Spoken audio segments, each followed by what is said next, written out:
All right, everybody, hit that like, hit that subscribe, turn those notifications on. Sports Hounds going live right now.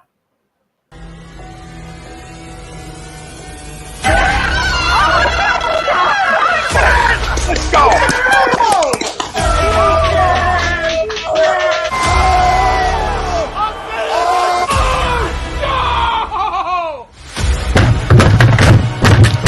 This ain't the box like Austin thinking he stinks!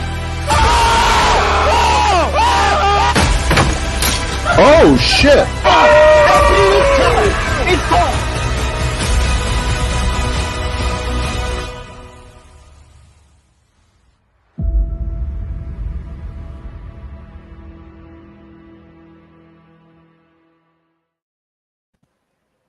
All right, everybody, it's Monday night, A2D Radio. Sports Hounds exclusively on A2D Radio.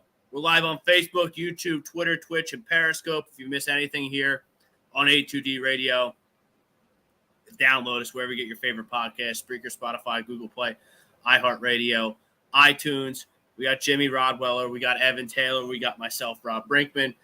We got a lot to talk about. Sports is picking up. We got the Phillies getting demolished by the Mets yet again, bringing their record to 5-14 against the hated Mets on the season. And I think it's safe to say that the division championship is just an absolute unreachable star at this point.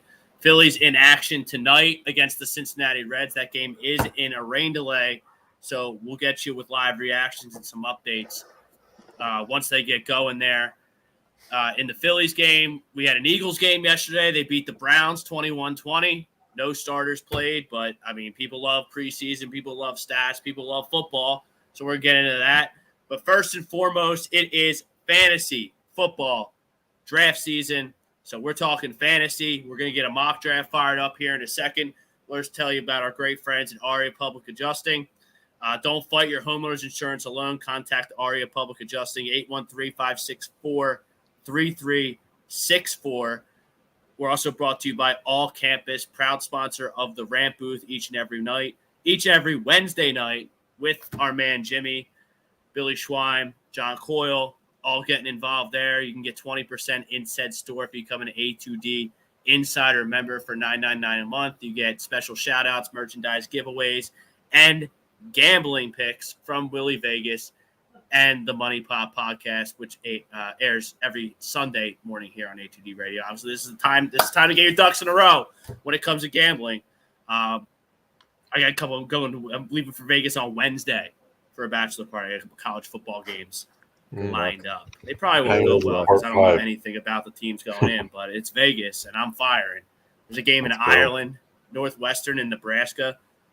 Why they're playing in Ireland, I have no idea, but they are. We'll be betting on that. And then Illinois and Wyoming. Illinois stinks. I don't care what anyone says. The Big Ten stinks. I'm taking the 10 with Wyoming. So we got the poll question tonight. We're going to get our mock draft. We got our great sponsors. So our poll question tonight, Jonathan Taylor should be the first pick in your fantasy football draft. I would try to avoid having the first pick in your fantasy football draft this year. I'm in a bunch of leagues where your name gets thrown out of the hat, then you can pick the slot. I like that way, but I'm scheming away from the top of the draft. I want to be in that middle, late part of the draft. But if I do have to pick first, I guess I'm picking Jonathan Taylor. He's super young. He's got a great offensive line. I don't know how I feel about Matt Ryan, so that's still going to be a run-first offense. He's an underrated pass catcher, and I trust him way more than an Austin Eckler or a Christian McCaffrey or a Dalvin Cook or a Najee Harris. Justin Jefferson and Jamar Chase are studs, but the running back position is a premium position, and Jonathan Taylor is the best running back. So I agree to the poll for the reasons I just laid out. Evan, you want to jump in on the poll before our mock draft starts? Yep, absolutely. I think Jonathan Taylor is undoubtedly number one. The Swift number two right behind him is Christian McCaffrey, who has yet to have a healthy season the last 3 seasons. But he is a very appealing because he was the king of fantasy before he got injured. That's really about it. It's Jonathan Taylor. The offensive line for the Colts is amazing. So, Jimmy? I'm going to be different. I know everybody and their mother want to pick Jonathan Taylor to be the number 1 overall pick in the fantasy draft, and you probably aren't wrong. But I don't know the statistics on when you get the number 1 pick in fantasy football, and there's undoubtedly like the guy that everyone else picked. Like it's been Christian McCaffrey over the past 2 seasons. I'm not saying Jonathan Taylor's Christian McCaffrey, but I think there's just an abundance of running backs that are going to be available in that 2nd, 3rd, 4th round that are going to be viable top 15 running backs in the league this year. Mm-hmm. So you look at guys like Travis Etienne, a Breece Hall, Nick Chubb's going to be available in the 2nd round. Saquon's going to be available in the 2nd round. With all the I said Travis Etienne, Javonte Williams is going to be available in the 2nd round, around that 20th pick, right? That's if you're in a standard 12-man, you're going to get that 24th pick after the first pick. Is that how that's going to work? Yeah, wait. Yeah. So you're going to have to wait. So some of those guys may not be there, but a Travis Etienne will be there. I think a possible Aaron Jones may be there depending on what happens in the 2nd round. So with all that being said, I'm going to go with Cooper Kupp first overall. I just think that they're not going to skip a beat, especially adding Allen Robinson. And Cooper Kupp and Aaron Donald were the main reasons why they won the Super Bowl. Matt Stafford and Cooper Kupp have a magical connection. And pending a Cooper Kupp injury, I think he's going to be the best player in fantasy football once again. So you go Cooper Kupp and then go running back in the 2nd and 3rd round and possibly even the 4th round. I think your team could be set up. First of all, you can't go wrong with one of these receivers. So there's 5 receivers in the draft that I think are just like, unless they get hurt, which anybody can get hurt. So I don't really like to play that game when I'm looking. But if you take Cooper Kupp, Devontae Adams, Justin Jefferson, Jamar Chase, or Stephon Diggs, like you just locked up a top 5 receiver, a guy who's going to get double-digit targets every week, super safe. You don't have to worry about guys with injury history like Dalvin Cook at the top of the draft, guy who's like a little bit unproven, only 1 year in the league, and Najee Harris. Christian McCaffrey, he's been hurt the past 2 seasons, and Baker Mayfield is their starting quarterback announced today. So you know they're going to be leaning on him, leaving an injury possible again. And, Jonathan Taylor, but I don't like having Taylor in the first pick and then having to wait all that time because those 5 guys that I just mentioned aren't going to be there at the 24th pick.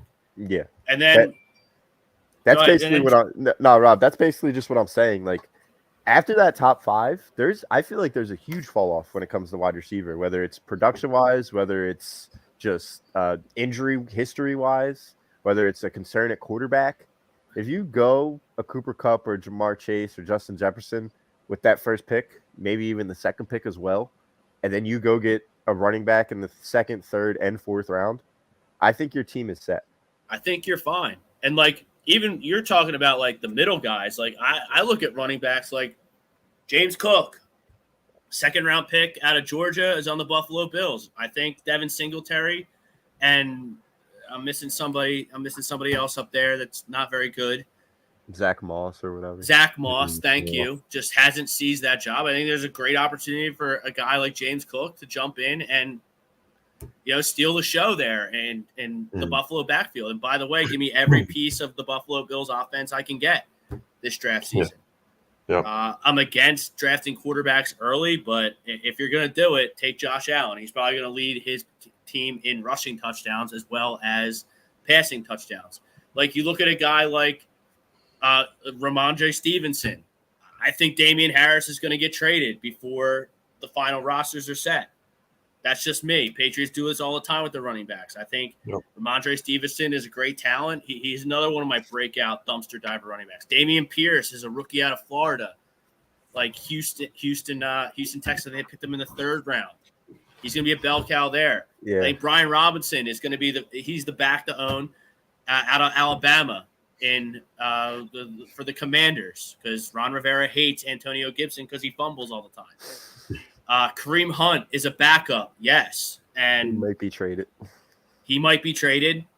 A, and 2, I think from a talent standpoint, he's a top 5 running back in the league. The guy's an absolute stud. He's going way late in drafts. So like ETN, I don't know. I like him because he's super fast, but guys like Breece Hall, Saquon Barkley, who else did you name in that Javonte Williams. Javonte Williams, no thanks.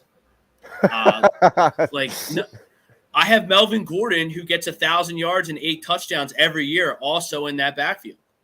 I think Javonte's going to have a break. I think everybody on that offense is going to have a breakout year. Okay, that's great. I think he's a really good running back, but opportunity always trumps talent in fantasy. Yeah. Like, if he's in a timeshare, it doesn't matter how good you are. You're in a timeshare. There's only so much you can do. Same with Cam Akers and Darnell Henderson or Darrell Henderson out on the Rams. Mm-hmm. Like, I picked Darrell Henderson in an auction draft yesterday for $2, while Cam Akers went for $25. There's no value in Cam Akers if he's going to be in a timeshare. I have no idea what's going at all. And I don't trust the Niners or Dolphins backfield. I would just steer clear of those because Mike McDaniel, he comes from the Shanahan tree, and they don't really pick out a feature back. And Kyle Shanahan, he changes around running backs ad nauseum. Couple comments here. Where's our mock draft here? Starting in about 2 minutes. 2 minutes? Yeah. Draft starting. Okay, it's loading up. Minutes. So we're gonna do we're doing mock draft, and you'll see kind of how we think about the draft, our draft strategies, and whatnot. We'll get to some comments right here before we go. I'm picking 4th, I think. Yeah. So Linda Jane, keep up the 3rd. good work. Linda, thank you for listening. Frank Vesby's in the house. He agrees to the poll. The way that Home Improvement played last year, he should be the number 1 pick. And age really helps that as well. I mean, he doesn't have many miles on his body right now. Brian Daly, I think there's a few guys you can argue, but I think with the production he had last year, JT is the number 1 overall pick. Another Jonathan Taylor guy. What's up, boys? I'm going to agree with the poll on this one. A lot of people like JT. So he's pretty consensus number 1. Yeah, everybody according wants to our comments here. Yeah, I have a big draft tomorrow coming up, and if I get the number 1 overall pick, I'm taking one of the receivers. I'm not going to be like everybody else. I'm not going to fall into that rabbit hole. I just think, like you said, Rob, those top 5 receivers, you're not going to be able to get them at 24. So you might as well just go get them at 1 and then just stack up at running back. And I'm not wasting a 2nd or 3rd round pick on Travis Kelce or Mark Andrews. Hold it, like you said, with the Bills. Take Dawson Knox in the 9th round, 10th round. Take Dallas Goedert in the 8th, 9th round. Because those guys are going to be there. I love Mark Andrews. I would easily take Mark Andrews in the back half of the 2nd round. Yeah, maybe. I put him on the he's if you rank these guys like these stud tight ends, like receivers, like you should. Mark Andrews is a top 10 pass catcher in the league. He's way safer than all these. I guess we got to turn our sounds off. So we don't turn off your sound on the draft, or just go to the draft website and just hit draft sounds off. And I'm up on the clock actually. So, who just went? So I can't. Jonathan Taylor. So no surprises so far. So Jonathan Taylor went, and who else? I'm assuming CMC went 2nd. So I'm taking Cooper Kupp. So you're 3rd, I'm 4th, Evan 7th. So yeah. So I take Cooper Kupp. So I'm 4th. I'm not messing around. I'm getting my guy. I'm getting gritty, and I'm dancing all the way to a championship. I'm taking Justin Jefferson. He's the safest player in fantasy. Another reason I like a lot of Vikings this year is because they're actually going to have an offensive-minded head coach. Kevin O'Connell comes over from the Rams, a McVay disciple, and is going to actually give Kirk Cousins and all those weapons guidance on the offensive side of the ball. That's why I like Minnesota to score a bunch of points this year and grab that division. I think Justin Jefferson is a huge part of that. All right, so JT went 1st, McCaffrey 2nd, Cooper Kupp went 3rd to me, Justin Jefferson 4th to Brinkman. Austin Eckler got taken 5th. Derrick Henry went 6th, and then Evan, who did you take? You took Dalvin Cook. So that's a safe pick, right? Yeah. I love Dalvin Cook's talent. I wish I just knew that he was going in, Dalvin Cook's going to play 13 games, maybe less. But I think he's a stud. Evan, you just got to make sure you get Alexander Madison Yeah, right behind later on in the him. draft. Yeah. Jimmy's the best at doing that. Jimmy is the best. I remember Always try to Jimmy's a grab those handcuffer. handcuffs. Don Yep. Don 19 wants to know when you're going to take Carson Wentz, Jimmy. Second round. I mean, Second Carson's round, another third quarterback round. that you take late round if you just want to stack up on wide receivers and running backs. I mean, you don't got to go. You don't have to go quarterback second, third, fourth, fifth, sixth round. Like you could get a good quarterback in the 7th to 12th round range. You can go get your match. The only way I would advocate taking a quarterback early is if you're in like a type of like if your quarterback gets you 100 yards rushing, you get some type of bonus, or there's bonuses in places like that, which I'm in leagues like that. Yeah. So like if you get a quarterback that can get you both the 300-yard passing bonus and the 100-yard rushing bonus, that's obviously could be a huge leg up on your competition. Mm-hmm. CeeDee Lamb's up there.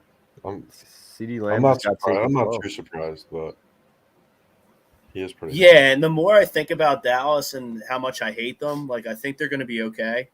Yeah. I think Washington and New York, I think they stink. Yeah. Now Thibodeau's out for Brad's Giants. He's lucky he's not out longer. It looks like he's going to miss a month. So this is interesting. Wow. What these guys are doing. So Jamar Chase went right after you, Evan, at 8th. Yeah, that's what I wanted. But you took Cook. I guess I had to go tight end. Travis Kelce, just get him. He's his. So you went tight end right away. Yeah, that's wild. But Travis Kelce is like their guy right now. They don't no more Tyreek Hill. I mean, there's Juju Smith and Mecole Hardman, but yeah. Interesting. So I'm up. I'm going to take Debo here. Wow. That's not bad. But, like, I look at Debo and, like, that doesn't excite me. Like, but I don't want Nick Chubb at all. Like, he's going to be sharing. I mean, unless he's in a timeshare. Yeah. He's really good. So that's like a lot of people are like, how can you not take Nick Chubb, the running back? Like, no. I'm going to go Javonte. Like I said, I think that running back, I think everybody on that offense is going to explode. I've been saying it for weeks now. I think they're going to win the division. I think Russell Wilson wins the MVP. I just think I think the Broncos just have an immense amount of talent on the defensive side of the ball. I think they're going to be a very well-balanced offense, and I think Devonta Williams is just going to take over that backfield. I loved him out of college. I wanted the Eagles to grab him. They didn't. And, Javonte Williams. Let's go. I'm not like the player. Any of my I like the player. I don't like that situation when it comes to fantasy. Look, that backfield is going to be dynamite in terms of real football, but I mean, I'm skeptical. All right, I'm up and again. That he can carry a second round fantasy. I got to get back to this real screen here. After I talked all that smack about not drafting a tight end, I think I'm going to go Mark Andrews. I mean, you just took him from me. Okay. Do you guys think Mark Andrews is a better pick than Travis Kelce? Yeah. This year I do, yes. I don't know what's going on with the Chiefs. Like, they're going to have to play football way different than they've played in years past. Mm-hmm. All right, I'm going to reach a little bit here. I like this guy. I think he's good. Went to Archbishop Wood, so I'll take Pitts since Jimmy just took Andrews. Dude, I saw like all the running backs that looked very similar from James Conner until all the way down till so James Conner's still available. And Damian Harris is still available. Josh Jacobs is still available, and that's like for the projections. I feel like one of those guys would still be there in time for my next pick, which is 15 picks away. I'm doing it. Fuck it. Don 19. Who would you take first, AJ Brown or Devontae Smith? Josh Allen. I had to, dude. He's gonna be the MVP this season. Look, AJ Brown's getting taken way higher in drafts than Devonta Smith. He's the touchdown guy, so it's got to be him. He's going to score more touchdowns. I just feel like Jalen Hurts is like, I don't care who I throw to. I'll just throw in that area. Which is why I don't really have anyone on the Eagles offense targeted. Yeah. Greg Malakovic, he's in the house. CMC fell to him to 7 the other night. Yeah, if you're sitting at 7 and CMC's there, that's a total no-brainer. Yeah, you have to. That's wild, Greg. That's a steal. Javier, who should I cut for a kicker from this bench? Full PPR 14 team. Full PPR 14. Don't cut anybody, Javier. Try and make a trade. Make a trade. If you're not in a league with people who like making trades, then get the fuck out of that league because it's not going to be any fun. Make a trade.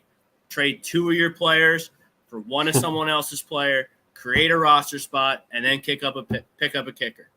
Don't drop anyone. Yeah, I mean, especially in a 14-man league. I traditionally do a 14-man league as well. We're going into our 4th season now. And let me tell you, if you've ever done a 14-man league, finding depth towards the end of the year is rough. Like Derrick Henry and Cooper Kupp last year, I had. Derrick Henry went down, and I got so desperate that I traded Cooper Kupp for a bunch of running backs, and it was just a total failure. Derrick Henry just falling and getting hurt last year, it was tough. Mm-hmm. So I would try. You don't know unless you ask. Engage your league. Try and make a trade. You don't know who likes who and who has what valued where. You have no clue about it too. Be annoying about it. Yeah, just offer trades out to people until they accept, or just tell you to shut the fuck up. That's what I do. That's the only flaw in the A2D baseball league. Like, no, there's like one trade all year. So what's going on with this draft? So 8 picks until my turn. I don't know about you guys. Evan, are you coming up? Like Brees Hall, I like James Conner. Brees Hall and Elijah Mitchell, like, no thanks. Cam Akers, no thanks. 39th overall, no thanks. Mike Williams is a stud. Yeah. Draft Mike Williams because he's Justin Herbert's go-to receiver. Keenan Allen's kind of taking a back seat. Remember that Raiders game that was do or die, and Mike Williams had like 22 targets? Yep. They don't have a tight end. He's going to get the red zone looks. I like Jalen Waddle this year too, especially with Tyreek Hill being next to him, as Evan is up. Yep. Yeah, I do too, honestly. So you like what? Because I think Tyreek Hill is like being really undervalued. I know he doesn't have Mahomes and he's not going to be a first or second rounder, but if I'm getting Tyreek Hill early 3rd and I got him for $40 in an auction league yesterday for what he could potentially be, like, I'm not discounting Tyreek Hill really that much at all. It's not even really discounting. It's just discounting Tua. I feel like. Well, Tua is up. Tua is more valuable now because he actually has receivers. Rob, you are up. Throw the ball. You got 20 seconds. Oh, it's my turn to draft? Yep.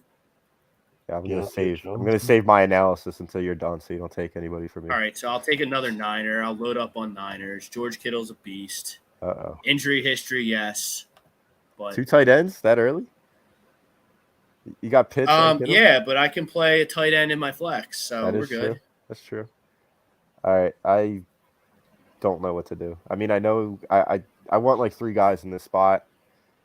Somebody took Scary Terry from me, so I'm going to go with the next wide receiver that I saw. That's Carson's boy.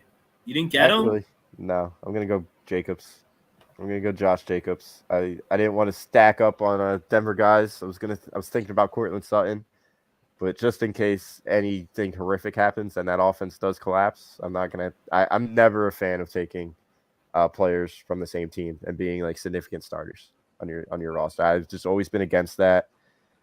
Even though I think their offense may explode this year, and I am predicting that, pending anything horrific happening, I don't want anything to do with that. So, yeah, Kenyon Drake, I think, is the back to own there. I think he's a way better value. Josh Jacobs is weird, man. If you look at his comments throughout training camp and last year, like, he wants to be in a committee. Yeah. I don't understand it. Yeah. I would want my running back to want the ball every play, like Emmitt Smith used to. Mm-hmm. Not, oh, I'm cool with being in a time. I don't get it with that guy. Wasn't Debo Samuel mad about him like running the ball? Did he not He want said to run the yes ball? when he was negotiating his contract, but then when they gave him all that money, he said like it was fine and he loved it. So Yeah. who knows? I mean, that's a pretty good pick, actually, now that I think of it. Well, I mean, he's probably not going to lead the Niners in rushing, but Yeah, no. he's going to have some rushing yards and he's going to have some rushing touchdowns, and he's definitely going to lead the Niners in receiving yards. Mm. What do you guys think of this one? You think Amon-Ra St. Brown? You think he was a I had fluke him last queued year? up, man. Did you He's really? going to have 85 catches. I am a sniper typically. I mean, that's a straight snipe from you, Jimmy. Amon-Ra St. Look, Jared Goff has a noodle arm. We all know this. Like, he can't get the ball down the field. It's not a coincidence that the first time a big arm quarterback was in a McVay offense, they won the freaking Super Bowl. So that's safety valve city for Amon-Ra St. Brown. He's going to have 85 catches. He's a PPR must-have. Yeah. So that's a great snipe there. What do you guys think about Michael Thomas this year? Oh, slant boy? Evan might draft him right now. No. But I'm going Jerry Jeudy. I just think that Russ is going to show a lot of people that wasn't him with a broken finger last season. I don't know. Dude, Miles Sanders? Yeah, that's what the weird. hell? Why is he what? But I think Michael Thomas and Alvin Kamara are great value picks this year. I think Kamara may play all the way up until playoffs, and he very well may get you into a playoff spot. And by that time, go out and that Kamara, with the possibility of him like getting suspended towards the end of the year, you have time to go make moves. Like you said, trade. Well, I don't think that's going to, unless the NFL steps in, which they can do. Like, his court date's not for beating up that guy or whatever he did. It's not until after the season. Yeah. So unless the NFL steps in, like, courts aren't going to be disciplining him until he actually goes to court, which isn't going to be until after the season. Yeah, and I like Alvin Kamara with Jameis Winston. I do. Or not Alvin Kamara. I like Michael Thomas with Jameis Winston. I think Michael Thomas may be a candidate for comeback player of the year. I mean, just 3 years ago, he was the best wide receiver in football. I just don't think you magically lose that. He's still young. He's a crisp route runner. He catches the ball. He has sure hands. So I think Michael Thomas can be a very, very helpful piece in somebody's fantasy football league this year. What's up, John? How we doing? Philly, Liverpool. All right, so I'll take my first. This is my first running back. I'm going to take my boy Ramondre Stevenson. So first running back, 6th round. Wow. Yeah, like I'd rather just draft 7 running backs and hope 2 of them work out and just load up with everything else. And that's this year. Like other years, I've loaded up on running backs. I think the top of the draft is just getting safe, solid picks, and then hitting on a couple late guys to supplement it, and maybe grabbing a waiver wire or 2 guy to really round out your roster. And I'll always draft upside over proven talent. Yeah, I went after Hunter Renfrow because I think he's also going to have a phenomenal year with that offense, especially with how much opportunity is going to be there for a guy like Hunter Renfrow? He's going to be open. I mean, look at all going to pass the ball 80 times a game. They have Waller, they have Adams. They're going to run the ball some. Yeah, I mean, he's going to be. Is Waller going to stay healthy? I mean, everybody's going to be focusing on Devontae, especially in his first year there. I mean, I think Renfrow is going to be that security blanket for Derek Carr. He was last year. He catch another guy that catches the ball. Go out and catch the ball. You could be on my fantasy football team. He's never dropped a red zone target in his life. Exactly. So that works for you. Shout out to Philly Liverpool, says formerly known as Philly Sports Passion 85. Always been a big contributor to Evan and I and throughout A2D. So tough loss today, boys. Lost to the worst. Really, Kenyon Drake got cut. Greg Malakovic saying my one of my sleepers is getting cut. So I'll have to Google. I did not see that. Good thing I didn't bid on him in my auction draft yesterday. Wait, Confirm Javi. that, 'cause I did not Javi. see that. Who's your quarterback again, Javi? Because don't just Jimmy, drop you're up. Aaron. Oh, if you knew. I'm Yeah, sorry. I don't have saw- any. I don't have You're any good. guys. Oh, is it my turn? Oh, it's my You're turn. next. Give me Devin Singletary. Yeah, give me Singletary. My turn to draft. All Can right. never have enough running backs, folks. Seattle's never going to run the ball. They're going to be down by 30 by half. I'll take Trey Lance here. Get my quarterback. These guys. I think Kyle Shanahan has been scheming for this week 1 against the Bears for a year and a half now. And I think he's been perfecting his game plan and strategy for the Trey Lance takeover. And I think it's going to be a huge success. And it's just, there's just a ton of upside. Yet potentially 1,000 rushing yards from your quarterback here. What do you guys think of Chris Godwin? I'll pass. He tore his ACL in November. Yeah. I'll dumpster dive all day on Julio Jones. I think he's going to have a great year. You talk about comeback player of the year bets. Julio with Brady. All right, so yeah, Greg. Greg is right on the money. Las Vegas Raiders plan to release Kenyon Drake.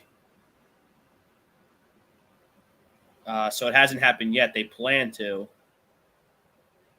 So now we got to look at the depth chart and see. Crowded running back room still has former Pro Bowlers Josh Jacob, Brandon Bolden, Zamir White, who they just picked. Yeah, that's Jacob. So he must suck if he can't beat out these sweatbags. So yeah, don't listen to me and don't draft Kenyon Drake. He's about to get cut in favor of a bunch of sweatbags, really. Josh Jacobs is going to be a touchdown, like goal line inside the 5 touchdown machine. He's going to give you 12 to 15 points a game, in my opinion. And Javi, if you have Mahomes and Rodgers, I guarantee you, especially in a 14-man league, guys are going to need quarterbacks. So I'm holding on to Rodgers as long as it takes, and I guarantee you somebody's going to be crawling to you after week 1 wanting to trade for Aaron Rodgers. And you're going to get value for that. So hold on to Aaron Rodgers and drop one of your tomato can running back or wide receivers that you have in that 14-man league. Because I guarantee you some of those guys that you have right now, they won't touch more than 5 points a game this year. So hold on to Rodgers, drop one of those guys, pick up a kicker, in my opinion. It's my turn to draft. Chris Glover, he picks 12 of 12 in his draft, so he's got the back-to-back. Based on this year, Chris, I like the middle of the draft. I like that 4 through 7 slot in a 12-team league. That's me. I don't like waiting. Ridiculous amounts of times, and then you pick 2, and then you wait again. I don't like that, especially this year with how the boards are potentially setting up.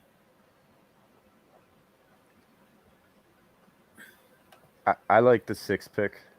I've always been a fan of the 6th pick. I think you're definitely going to be able to get one of those wide receivers at the 6th pick. And like I said, go for that 6th pick and then just stack up on running back, 2nd, 3rd, and 4th round. And if the right tight end is there, like a Mark Andrews in that 2nd round for the right spot, get Mark Andrews and then just go all out on running backs, 3rd, 4th, 5th round. That's my ideal way. There's so many running backs that are in potential timeshares and just headaches. Like, yeah, there's some studs out there that aren't in timeshares and are going to get their numbers no matter what. But, like, they're going to go at the very tippy top of the draft. And they start spreading carries out of nowhere, you're screwed. Like, no one's touching Justin Jefferson's target share in Minnesota. No one's touching Cooper Kupp's target share on the Los Angeles Rams. I think 191 targets, to expect that again from Cooper Kupp is ridiculous. I think that's unrepeatable. As I go ahead and grab Darnell Mooney here. Bears stink. Love Darnell Mooney. They're going to be losing a lot. So they're going to be throwing a lot of garbage time. I think the 73 catch, 1,000-yard projection here that I'm looking at from Yahoo is low. And I think 4 touchdowns is low. So I think that's a great late round value here. Him and Cole Kmet. From here out, I'm just going to be plucking my sleeper running backs. And I need 2 of them to pan out. That's all. That's my running back strategy for this year. I know it's a little outside the box and not the norm, but it's a throwing league. It really is. All the rules favor throwing. And then if I take Jonathan Taylor first and he can't handle the workload and gets dinged up or doesn't rush for 250 yards a game like he did last year, I'm not screwed. Tom Arnone, he's in the house. Javier G. I picked up Raiders in the 14th. We already did that one. Jimmy hit it right on the head. Don't trade. I mean, if you can get like fair value for Aaron Rodgers, but like you're going to get the most value for Aaron Rodgers if you wait because he's going to figure it out in Green Bay eventually. Evan, who'd you just take? Freiermuth? Yeah. That's a solid pickup. He's going to be tight end 1 in Pittsburgh. Mm-hmm. Another security that is a blanket. Solid pick. We're going to go over all of our teams. Yeah. Kenny Walker for anyone. Seattle. He had hernia surgery, so he's out for at least 6 weeks, so don't pick him. But he's a good stash pick for late rounds. Last Could round be. pick. This was a little early for a stash pick for me, but I see what you're saying there. And if you're in any type of dynasty or keeper league, there I'll just take. There's another one of my sleeper running backs, Brian Robinson Jr., rookie out of Alabama. He's getting work in camp and preseason games, and Ron Rivera hates Antonio Gibson because he's always fumbling. And J.D. McKissick's down there as well, but he's kind of a change of pace scat back. So I think Brian Robinson has a legitimate chance. There's another one of my dumpster dive running backs, Kenneth Gamewell. Kenneth Gamewell had 7 touchdowns last year as a rookie. That's crazy. Like, Miles Sanders is already hurt. Is Hopkins out the whole year? 6 games? DeAndre Hopkins? He's out suspended for 6 games, so a little different than being hurt. But, he's PED. Well, yeah, suspended. He is PED suspension for the first 6 games. Should I drop Rashard White, Sky Moore, Mostert, Henderson, or Pachero? Draft Pachero. What round are we in right now? We are in 11th, the 11th round. If DeAndre Hopkins is there in the 11th round, you are all over him. All over him. Six games he's only out for? Mm-hmm. Yeah. And he fell all the way to the 11th in this mock that's draft? half your fantasy football regular season, Jimmy. Like, that's nothing to sneeze at. Yeah, but if you have a solid wide receiver already in Cooper Kupp, and then all of a sudden DeAndre Hopkins is in your lap in round 11, and you go 4-2 up until week 6, you almost have to go DeAndre Hopkins there. Javier G. Should I drop Rashad White, Sky Moore, Mostert, Henderson, or Pachero? Don't drop Rashad White. Don't drop Sky Moore. Drop Mostert. The guy couldn't stay on the field last year, and he lost his role too. Is he even still on the Niners? No, he's on the Dolphins. He's on the Dolphins? So the Dolphins have Chase Edmonds, Mostert, Sony Michel. They like 4 or 5 guys that have just washed out everywhere they've been, and now they're on the Dolphins. Just drop Mostert. Edmonds going to get the bulk of those carries. Sony Michel showed a lot of potential last year in LA. I would drop Mostert out of all those guys. I think Henderson. I'm assuming that's Darrell Henderson of LA. Yep. I would assume so. Yes. Yeah, keep him because you never know with Cam Akers. That might be a split backfield committee. I would drop Mostert and then go get your kicker. Like I said, 14-man league, that's tough. People are going to be crawling to you for quarterbacks. I guarantee you. Guarantee it. Because just think, who's the 14th best quarterback in the league? Someone who stinks. Well, I'm talking fantasy wise. Still, Like Kirk Cousins. Like I is think Kirk he's going to Cousins. be a top 10 guy this year. All No, right. like the 14th ranked quarterback in fantasy. Jameis Winston. Yeah, it's going to be something like that. Someone who's going to pop sometimes and then Rob, you're up. really screw you. All right. I think Ronald Jones is the back to own in Kansas City. So in the 12th round, I'll take a potential back to own again. I think I'm looking at Isaiah McKenzie right now. I think him and Gabriel Davis had breakout games last year when there was injuries in that wide receiving room up in Buffalo. Like everybody says, Josh Allen's going to have an unbelievable year. I think Isaiah McKenzie eventually ends up outplaying Jamison Crowder for that slot position, for that starting slot role. And all of a sudden, Isaiah McKenzie just looks golden. So that's a great sleeper pick right there if Well, I McKenzie's think still available. they're going to score so many points too, Jimmy. Like when I say that like opportunity trumps talent, there's going to be opportunities for all kinds of guys to get stats up there.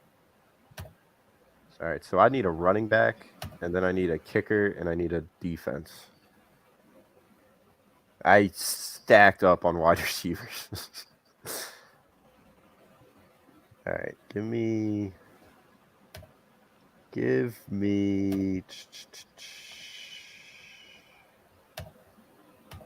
defense and give me our Philadelphia Eagles. I'm always a proponent for taking the Eagles defense.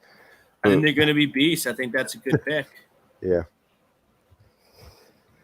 They should be able to create more turnovers with those corners, and they're paying their defensive line enough money.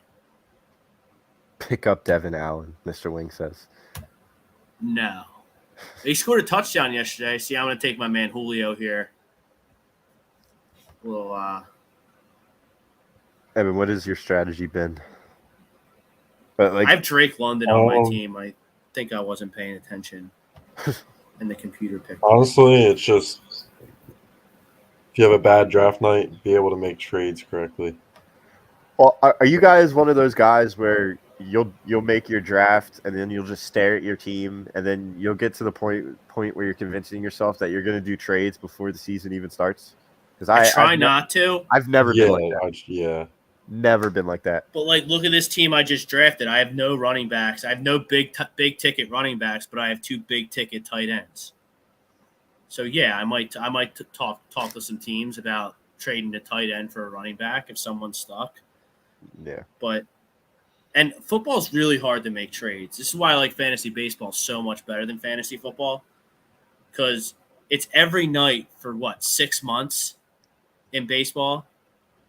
Like the guys in April aren't necessarily going to be good in June. The guys in June aren't necessarily going to be good in September when you're making your playoff run. So you got to shift around constantly and keep things fresh. Whereas football, there's a couple days a week where the NFL dominates and it's hard. Like I would say if you're like 1-4 before bye week start, like you should switch things up quick. Yeah, trade everybody if you're 1-4 at the bye week. Because, like, it's really important in fantasy football to get wins in the early season before bye week start. Yeah. Because if you're 1-4 and then all your guys have week 5 buys, like, you're screwed. You're 1-5. Yeah. And, like, any league, like, you're going to have to go 500 in a 12, 13 week regular season to make the playoffs. So, Cole gives us a super chat. He's saying that, and we appreciate that, Cole, $2. Tyler Allgaier or Kenny Gainwell. He has KG, but TA is in free agency. I'm staying with Kenny Gainwell any day of the week. I think that he's slowly going to outplay Miles Sanders this year, and the coaching staff loves Kenny. And for the sole fact that he could catch the ball out of the backfield, like, just think about this. We were talking about moving Kenny Gamewell into the slot last year when things were getting rough. So great upside when it comes to catching the ball out of the backfield. I think by week 8, this is going to be an even split backfield between Kenny Gainwell. Well, like, what are they saying about Miles Sanders' hamstring injury, which my shock, surprise face that Sanders is hurt already. Like, what a surprise. And Kenny Gamewell is our man in a PPR league. If our man's in a PPR league, then it's a no-brainer. But Kenny Gamewell, like, he scored 7 touchdowns last year as a rookie. That's nothing to sneeze at. He's only going to get better, in my opinion. So I guess I'm just going to let the computer, who did it pick for me? All right, pick George Pickens for me. Every rookie running back for you. He's a receiver, but that's I don't know. I didn't pick rookie Drake. That's not fair because I wasn't paying attention, and it picked Drake London for me. I don't hate Drake London, but I'm sure that there was another guy on the board ranked around Drake London that I potentially would have rather have had. I'm going to go Zamir White as a handcuff to my Josh Jacobs. Well, yeah, I mean, Greg Malakovic alerted us to Kenyon Drake is getting cut. And look, Josh McDaniels comes from New England. Is there any more of a headache backfield than the New England Patriots over the last 10 years? Nobody knows who's getting the ball. Nobody. Yeah. The only reason I like Ramondre Stevenson a lot this year is because he's more talented than Damian Harris. And with Bill Belichick or Matt Patricia or Joe Judge calling the plays, no offensive coordinator, I think you're going to have a very simplistic run-first offense. Yeah. The drawback to that is I think they're going to stink, so they're going to be losing a lot. But I like the value of Ramondre Stevenson. Where was DeAndre Swift? He's going to be projected second-round pick, right? Is that because he's another one if you get one of those top 5 in the first round. I guess I'm up. Yeah. Did they give me a kicker? Yeah, they gave me a kicker. That's good. I mean, I don't care. I'm looking at Tennessee. I know they play the Giants week 1, so I'll just take them as my defense. And I didn't draft a kicker. I am not. So I'm in a billion leagues. Like it's like freaking obnoxious how many fantasy football, fantasy baseball leagues that I'm in, and fantasy NBA for that matter. When that rolls around, most of my leagues have axed the kicker, and we just do 2 flexes, 2 running backs, 2 receivers, and a tight end. Yeah. And we just skip the kicker. It's so stupid. Like, and some of those kicker scoring systems I see are just like, a kicker should not be winning you weeks.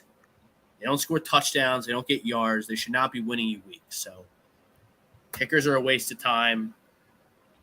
Implore your commissioner to abolish the kicker. So I'm a commish of a proud rugby team. Do I get rid of the kicker last second? Because our draft is tomorrow night after practice. Do I just get rid of the kicker and say we're doing 2 flexes? I mean, if anybody, just do a vote.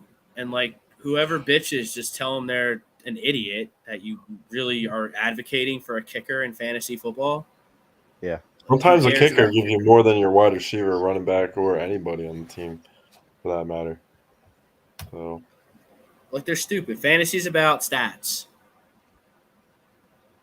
Kickers don't get stats.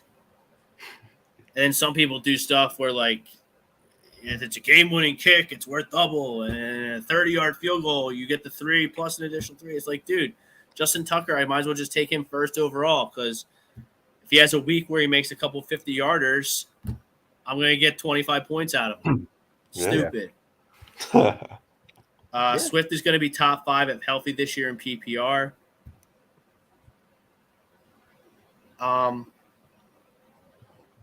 So running backs that are definitely better than DeAndre Swift. There's not a lot of them. I think he's a really promising player. Cook's better. Harris is better. Taylor's better. Yeah, CMC's better. Like if you took DeAndre Swift at the back end of a first round, it might not be what I do, but I'm not gonna laugh at you. Mr. Wing, kickers don't matter.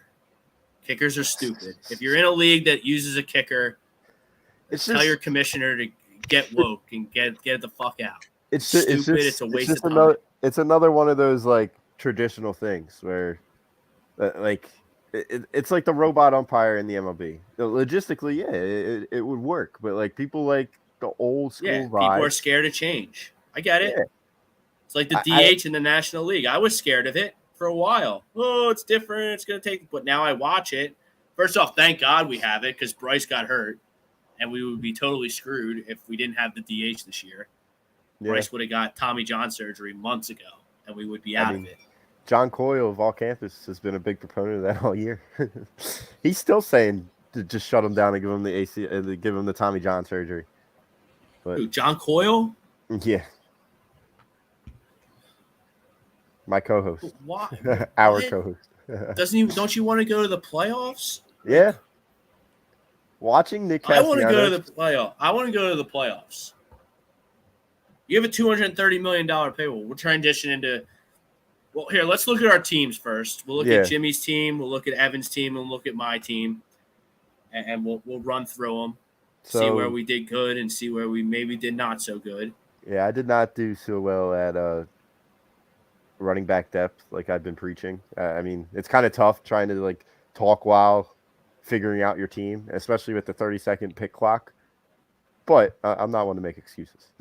Well, But, this is just Yeah, shits and gigs. Yeah. See, I'm projected, so I already know that it's fake news because I'm projected last on the analytics standings from Yahoo. Where do you see that? Where do you see the analytics thing? So go to the top screen, the top thing where you can click on players, teams, draft results, standings. Okay, I see. Gotcha. I see. Yeah. But like, I'm I didn't projected pick any ninth. running backs, so the Yeah, I'm computer's going to second hate on me that. because the computer is scared of change. Yeah. Look at It's changing. Football's not what it was 10 years ago.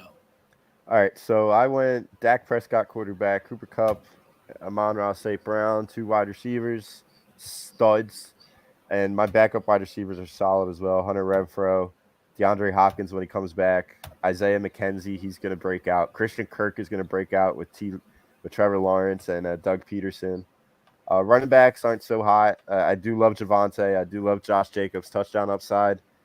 I do not like my backups. I do not like Devin Singletary. Kenneth Gamewell, yeah, if he does become the starter. And, of course, Zamir White as my handcuff for Josh Jacobs. Mark Andrews, I think he's going to be tight end 1 this year, like Rob pointed out earlier on in the show. And then, of course, I got the Eagles defense and Robbie Gould. So I like my team. I think that's going to be a pretty solid team. So, yeah, so, like, you're, like – and then if your commissioner has a brain between his ears, you're going to have some type of injury slot or not available slot that you can put DeAndre Hopkins in for the first 6 games so you can go on after the draft, put DeAndre Hopkins in your designated slot, and then pick up somebody else on waivers. So you're not you're not down a roster spot the whole time. Yep. Kenyon Drake not making the Raiders or reportedly not making the Raiders. That's a big uptick for Josh Jacobs because I just read you the list of their running back room and it's nothing special. Yeah. So that's something interesting to keep an eye on. All right, here's Evan's team. Evan went. You got. Let me go to it real quick. You could. It's up. I put it up on the screen. I got. Here, Okay. Yeah. Go ahead, Ev. Yeah, I know was- we give you a got little so poke. much technology at our fingertips here on the sports side. I can't even keep up with it. No, yeah, I didn't think it was worth 11th place. Wow. Whatever. Doesn't really matter. I was pretty sure whoever won the league last year was in last. But yeah, Josh Allen, of course, he's gonna be MVP. Jalen Waddle probably could have got a better wide receiver than Jalen Waddle earlier, like Jimmy did. But I was just sticking with him because he's the second option behind one of the most explosive wide receivers. So he's going to be the second option. Jerry Jeudy's got Russ. Dalvin Cook, my first pick, solid unless he gets hurt. Like Dalvin Cook, like if you told me right now that I have a crystal ball and Dalvin Cook rushed for 2,000 yards this year, wouldn't surprise me one bit. I'm a huge Dalvin Cook fan. I love the way he plays. I love the Tony Pollard pick as well. I think he's slowly going to take Ezekiel Elliott's role this year. He's he's the best value in the Dallas backfield. Mm-hmm. Like I'm not taking Ezekiel Elliott in the 3rd round. Yeah. That's ridiculous. Adam He hasn't been Thielen. good. Yeah, no. By the way, Adam we appreciate Thielen, you, same Cole. thing. Thank you for subscribing to the channel. Go ahead, Ev. Yeah. Yeah, Adam Thielen, same thing as Waddle. I mean, he's that second option guy. I mean, it was really it all started with DK and Lockett, whatever the hell his name is. Yeah. Really started with that when all that, you know how that is. Pat, how to get Pat, backup tight end, just solid. Michael Carter. I don't really know what the Jets are going to be this season. I mean, they're not going to be that. They're gonna stay. They're not going to be. Yeah, they're in a tough division. They're in a tough division. Brees Hall's getting a lot of love in that New York Jet backfield, but like we forget that Michael Carter was a rookie last year and he played sensational. Mhm. I do think if you are a Jets fan or you think the Jets are going to be decent, whatever, to each their own, you should draft your team. Like, we're just a tool for you to use in your prep. Like, it's still your team, so do what you want. But they traded up for Brees Hall in the second round of the NFL draft, the real NFL draft. So they didn't do that to have him play second fiddle to Michael Carter. Yeah. So I do think Brees Hall is the back to own there in the Jets. I think he's going way too high, but that's me. Oh, for sure. You always got those one guys that are just – I think him and ATN are getting a lot of hype. And out of the two of them, I think ATN's the one that's going to be getting putting up the numbers. I've never seen – like I watched a lot of college football, a lot of Clemson for investment reasons on DraftKings and FanDuel when Travis Etienne was there. I've never seen a guy get to his top speed so quick. Oh, yeah. In my life. I mean, I'm middle part of my life now. I'm 32 going on 33. So I've seen some running backs play ball. I've never seen someone accelerate like Travis Etienne. Now, what injury did he have last year? He had a Liz Frank. Okay. Which is tough.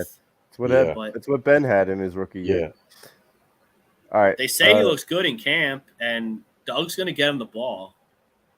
I actually think that they're one of my sleeper teams in the AFC. I think they might be good just because Doug's there and not Urban Meyer setting the tone. All right, go ahead. You got about a minute and a half, I think, and then I think they shut us down. All right, so we'll go over my team, and then we'll hop back in on the comments. Computer hates my team because I didn't pick any running backs. So I have Trey Lance, Justin Jefferson, Deebo Samuel. Who serves as a running back, so to be fair to you. Hopefully you can get that eligibility and, hook me up there. Ramondre Stevenson and James Cook, they're just two of my dumpster diving running backs that I'm hoping two of them work out. I have two tight ends, gives me some trade flexibility. But, I treat tight ends like receivers. So, I see George Kittle and Kyle Pitts. I think they're going to be top 15 pass catchers in the league. So I don't really get too caught up in that. I have two tight ends as premier draft picks on my team. Gabriel Davis is on my bench. Give me all the Bills I can. Darnell Mooney, great upside. Brian Robinson's another sleeper back. Ronald Jones is my favorite running back of that Kansas City bunch.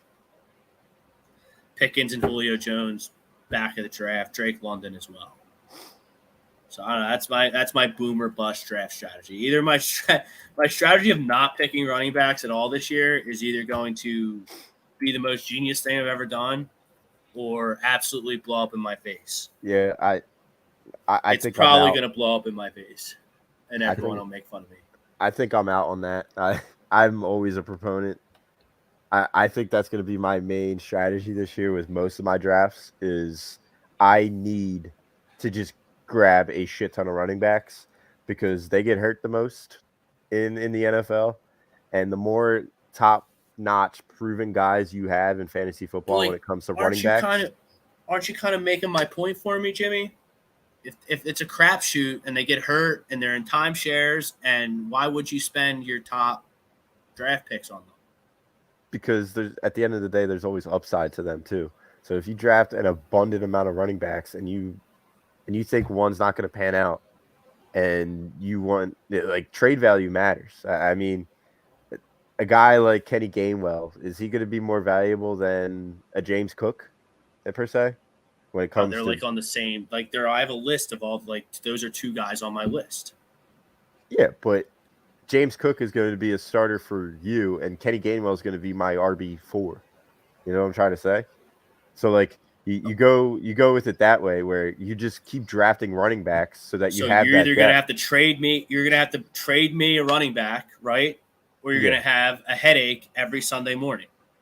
Yeah, but if you were to go top 5 wide receivers with your first pick, no matter where you draft, and then you go get a Mark Andrews or a Travis Kelce round 2, and then you just go 5 straight running backs from rounds 3 to 7.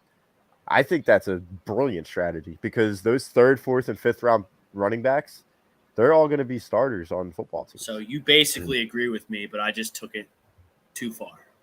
Is what you're saying. Yeah. Like not drafting a running back until what was it, the 7th round? I think that was insane. I think you definitely have to go get a third round running back. I mean, who was my running back? Javonte Williams in the 3rd round. Mm-hmm. I don't see value in that selection. I don't see value in that selection at all. All right, so Javonte Williams would 1,000% never be a 3rd round pick for me. Ever. Yeah, but you go Javonte Williams or James Cook, or who's your RB1? Ramondre Stevenson. Yeah, but I took those guys 5 rounds after you took, 4 rounds after you took. Yeah, so Cooper Kupp's going to be washed out with Justin Jefferson. So we both had those 2. And then you had Debo and I had St. Brown.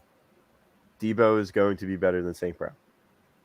But then you go tight end. I had Andrews, and then you had Pitts and who was your other tight end that you drafted? I had Pitts and Kittle. Now, is Kittle going to stay healthy? That's another problem. And then you're going to have Kittle and Debo. Right? Mm-hmm. And I have Trey Lance as my quarterback, so I stacked up on Niners. I didn't mean to do that, but it worked out like that. I just get good. I just want good players that I like. Like if I take Javonte Williams in the 3rd round, then I don't really like Javonte Williams, and I take him and he stinks just because everyone says I have to take running backs at the top of the draft. I'm going to be mad at myself. At least if I go down, Jimmy, I go down my way. Yeah, and I guess that's how I'm going to go down this fantasy football season with my dumpster diving running back strategy. Well, it's kind of like how I view the number 1 pick. Like there's no way in hell that if I get the number 1 pick in any 3 of my leagues, how many leagues I'm doing this year, there's no way in hell I'm taking Jonathan Taylor in any of those leagues. I'm taking one of the top 5 proven wide receiver talents. Yeah, Mr. Wing, my first running back, it was actually the 6th round, Ramondre Stevenson. Because everyone, I wish I drafted 2 weeks ago when no one knew about Ramondre Stevenson. Is that back-to-backers by the Phils? Yep. Hall and Stott? Or was that Castellanos and Stott? Castellanos hit a freaking bomb to straightaway. He did hit a bomb. I thought it was Hall, but it was Castellanos. You're right. Wow. I like that, though. Castellanos, gets punked out by Jim Salisbury and then, goes on a tear. I almost respect him now. Yeah, and I heard on the dial today that Castellanos has absolutely no power, and for him to just do a scorcher on his first at bat of the night, he does have power. He's had power everywhere except here. Yeah, that's how it usually works. Yeah. Absolutely bashing on Castellanos today, saying that there's no zip to his swing, there's no pop to his swing. He can't. I've been saying that for months. I've never seen someone hitting the more double plays. Yeah.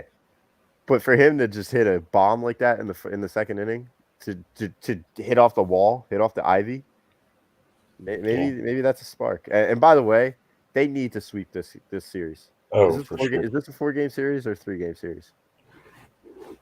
Yeah, Mr. Wing, Frank Sinatra. I like that. I'm going to steal that. Frank Sinatra draft strategy my way. It's how I do life, my way.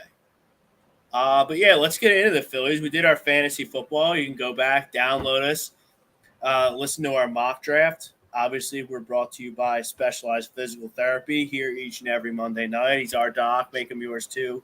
Dr. Paul Vidal. There's the website right there. He's got 2 locations in Burlington and Cherry Hill. So check him out. We're also brought to you by Manscaped. Get 20% off plus free shipping with the code Manscaped. A2D promo code Manscaped. That's 20% off plus free shipping. Time to throw out your old hygiene habits and upgrade your life with Manscaped. 20% off and free shipping. Yeah. That's I have it automatically set up so that it just renews a new blade like every month, and then it sends me like anything else, like one of their new items. It's just unbelievable products. Make sure you check that out. Manscaped. like that might be the best promo code I've ever seen in my life on any platform anywhere. You know how much shipping can be? I'm a UPS driver. You know how much shipping can be? A lot. So that's a dynamite promo code there. Let's transition to the Phillies. Obviously, none of us were thrilled with how the weekend went. 4 games against the hated Mets at home. They lose 3 of 4, and they really didn't look good doing it at all. So the division is obviously gone. So now you just got to win these games against these tomato cans, be better than the Brewers, and get in the playoffs. Yep. Yeah, because you're really remaining 1, 2, 3, 4, 6, 7. We did it. Jimmy read it last week, right? Didn't you read it last week? We had the 4 against the Mets, and then we got 3 against the Braves in mid-September. Yeah, between them. And then we closed with the Houston Astros, who are an American League team. Yeah. Between this Mets series that just happened, which was just abysmal, and I'm very frustrated that Thor, which he doesn't deserve the name anymore, is pitching tonight, and he didn't pitch yesterday. It's just disgusting and disturbing, in my opinion, that he did not pitch yesterday. Yeah. You can't keep avoiding the Mets. That's the bottom line, and it seems like it's a trend because it seemed like it happened out in Anaheim as well, whether that was his call or not. But the fact that it happened again on your new team back in the East Coast, back in a big major market, and you avoid a huge game, a day game, a game where the Mets are basically waving the white flag by sitting out Taijuan Walker, sitting out Max Scherzer, sitting out Jacob deGrom, saving them for the Yankees. And then they have to bring up a double-A prospect to start the game. And Noah Syndergaard still can't pitch the game yesterday. It's just mind-boggling to me that we trade for this guy. And he's a little bit of a cat. In my opinion, that he could not pitch. Well, I don't think you can call him a cat, though, because he's not good anymore. Like, you got to have skill to be a cat. Is he better than Kyle Gibson? I would say by a little bit, yeah. Noah Syndergaard. I don't. You think he's better than Kyle Gibson? His ERA is below 4 this year. Kyle Gibson is in the mid-4s. Yeah, but Kyle Gibson has zip on his ball, and he struck out like 11 guys the other night. Like, Noah Syndergaard could never do that. And we're talking Noah about Syndergaard. I'm going to go out on a limb. I'm going to assume that the Phillies are going to beat out the Milwaukee Brewers and be in the playoffs. Noah Syndergaard will not be on the Phillies playoff roster. Period. He shouldn't be. He was brought in to help you get to the playoffs, which apparently he can't do because he's scared to pitch against the Mets. So he's not going to be on the roster. You have, I think, the bigger story, the bigger cat-like qualities on this team. Zach Wheeler and Aaron Nola have started baseball games against the Mets 5 times this year, and the Phillies are 0-9 in those games. That's a way bigger problem than a washed-up Noah Syndergaard, ducking the Mets or not ducking the Mets or his arm, whatever's going on. Wheeler and Nola absolutely blowing against your hated most division rival, the benchmark of the NL East. 0-9. You started 9 games at the Mets. Those 2 jabrones can't win one of them. You can't step up and be 1-8. Like, that's rough. And then 4-15 overall against the Mets this year. That doesn't sit well with me at all. That's like not beating the Cowboys for 4 straight seasons. I don't like it. And Wheeler and Nola, they better, if God willing, this team does make the playoffs, you need Aaron Nola and Zach Wheeler to be at their best. What kind of lineup do you think San Diego is going to have? You have to face them. Atlanta, the Mets, the Dodgers. These teams are all loaded. So you got to figure out how to beat good teams and bear down and pull your weight and get it done in big spots, because Wheeler and Nola against the Mets have been abysmal. And it's 1,000% unacceptable. And they're up 2-0 against the Reds right now. I mean, what did we say? Like, what was it? 30 games left or something? We said they should go 20-10. The next 20, you're playing 17 games against teams that are under. Everyone stinks except the Braves. Yeah. Unless I'm missing someone. Would you say the Giants? Or nah, no threat. You got it. No, I'm not worried. Like, you should take 2 or 3 from the Giants. I know we got to go out west, so that brings. So that's what's going to like determine whether we're a for real team or not. I think if between the Diamondbacks and the Giants, those 6 games, you got to win. You definitely have to go forward to maybe even 5-1, but you have to. And if you don't, last season isn't for real. Don't have what happened last season. Exactly. You lose against when you went to Arizona. Scott Kingery loses in front of his family in Arizona. And missed the playoffs by 2 games. Scott Kingery. I forgot about that guy. When you lost 3 or 4 to Colorado in September, you got swept by Arizona 4-game series last year down the stretch. And you missed the playoffs by 2 games, you said last year, Ev? And those were 2 of the series highlighting the absolute collapse that just keeps on happening with this baseball team. Yeah, that's bad. And just real quick, they have played well against the good teams in the NL, with the exception of the Mets. They have a winning record against every playoff team, and that includes Milwaukee. So Milwaukee, San Diego, LA, St. Louis, and LA and Atlanta. So they have a winning record against all those teams except for the Mets, and they are 6-6 against Atlanta this year. So overall, without the Mets, I think they're like 25-20 maybe. And now, we finally figured out our bullpen, and Knuebel's out for the year, and Dominguez goes on the IL, and it's just. I think they'll be good though. I think they will be good. But I mean, Dominguez is on the 15-day IL, so he's out for 2 weeks. Well, that 15-day IL turns into a 40 days real quick. 40. I feel like I've had guys in my fantasy baseball team that have been on the 10-day IL all freaking season. Trevor Story is a prime example of he's on the 10-day IL. He's been there for 3 months. He's been on there for 3 years, I think. Positive note, I know we just ripped because we're all mad that the Phillies got railroaded by the Mets again, but it does looks like Bryce Harper has a tentative target date. I don't know what the date of the first game of that Arizona series. What's it, September 2nd? Yeah, I think. Who's it against? Is it against? It's at Arizona, the first game of the West Coast trip. It's the end of August. The end of August. Sorry, I was muted. August 29th. Monday, August 29th.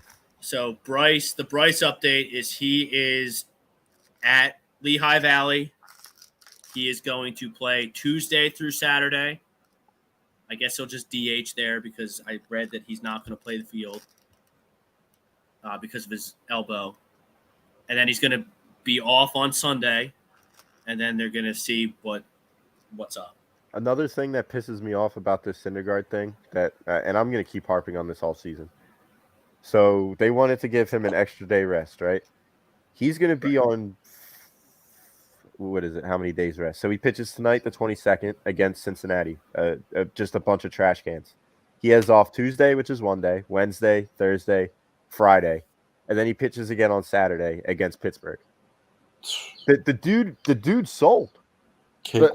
You're gonna be on 4 days rest, pitching against the Reds and the Pirates, but you couldn't give us a game against the Mets team that basically handed us that game yesterday. So basically, what I think happened is Thompson and Dombrowski and whoever else makes decisions there is we really need to win this game, and Noah Syndergaard can't do it. So they pitched Gibson pitched yesterday, right? Yes, Gibson pitched yesterday. Okay. So that's to tell you everything you need to know about who's better between Gibson and Syndergaard. Didn't we win the game with Falter? Yes. Falter pitched a gem on Saturday night. Pitched a gem? He did. He pitched on Saturday? Saturday night. What was I doing? I was busy on Saturday. I only saw a little bit of the second game. Bailey Falter's stat line was 6 innings pitched, 1 earned run, 3 Ks, and 2 walks against that Mets lineup. I mean, maybe he's better than Syndergaard too. They got. I can't stand Bailey Falter. He's just like the Braves would never have Bailey Falter in their starting rotation ever. The Mets would never allow that to happen. Well, that Probably it not was even in their AAA. so it was a doubleheader game, so maybe they didn't want to mess with the rest. But that's besides the point. Kyle Gibson should have been starting tonight. Kyle Gibson usually just demolishes these types of teams, whether it's the Reds or the Pirates or the Rockies. That's who we played against when he struck out 11, his career high. Exactly. He's in Cincinnati, though. So let him play against Cincinnati again. He just had his career, well, not in Cincinnati, but against Cincinnati. You really needed that. You really needed that. You understand you really needed that game yesterday, Jimmy. Exactly. And has Noah Syndergaard even ever pitched against the Mets? Like, if I'm Noah Syndergaard, I want to pitch against my old team. I want to pitch against those crummy Kyle fans. Gibson gives you a better chance to win the baseball game yesterday I think than they're the Noah same Syndergaard. guy. They're the same guy. They're Syndergaard's velocity is better than Kyle Gibson. You watch the games. They're not the same guy. They are. Stop it. They are. Noah Syndergaard pitches to contact, and he needs to get good defense and have balls not find gaps to get guys out. And God forbid people do get on base against Noah Syndergaard. It's a send him. Everybody's getting the steal sign. You're telling me Syndergaard loses a 4-run lead, and then he loses a 7-4 run lead? You're telling me Syndergaard loses that yesterday? I mean, Robertson, the bullpen blew it. Well, Starter did his job. And that's another thing. Well, 4-0. 4-0 after the first inning, the starter does not do his job because Kyle Gibson gave that up right away by the 4th inning. But he held them, and the bats woke up. Like, look, the Mets are an unbelievable baseball team. They're so good. They have everything you need to win a championship. They have speed. They have power. They have a deep lineup. They have great starting pitching. They do little things right, and they have a closer who's probably going to get some Cy Young votes. So, they're gonna put up some crooked numbers sometimes. That's going to happen. But the team battled. They're up 7-4, and they lose 10-8. Or 10-9, I think it was. Mm-hmm. Like, Robertson's in position to save the baseball game. Yeah, but I can't blame Robertson after that because he pitched 30 pitches the previous night. I get it. He's been good. He went 4 straight days, I think. And that third day, he pitched 30 pitches. And then they made him come out and close again. But Sir Anthony and Knuebel are hurt. So, and I know they brought in Brad Hand as well at some point in that game, but I would have saved Brad Hand for the 9th. I would have. And if it comes down to it where you are in the playoffs and you're probably going to shrink to a 4-man rotation, I think Syndergaard's a good piece in the bullpen. I truly do. I think he can come out and give you one. Anywhere near the field against a good lineup. Good lineups are going to play wiffle ball against this guy. I think he's good. I think he's no different than Kyle Gibson. What's good about him? He's better than Kyle Gibson. No, he's not. Syndergaard is a good forward now. I agree. Like, I make the trade all day. But if you're not going to use him, you shouldn't have traded for him. You should have just rolled. You are going to use him. You're going to use him every 5th day. But I guess they don't feel comfortable with him. You're not using him every 5th day because you didn't use him yesterday. Well, they're not comfortable with him in a big spot against the Mets, and I don't blame them because I think he's super washed. He's not Thor. Like, this isn't Thor. You're 1,000% right. So, like, he's Hawkeye. This guy ever. He's got a family though. That's all that matters. He's Hawkeye, and Kyle Gibson is freaking. I don't even know. I don't want to offend anybody.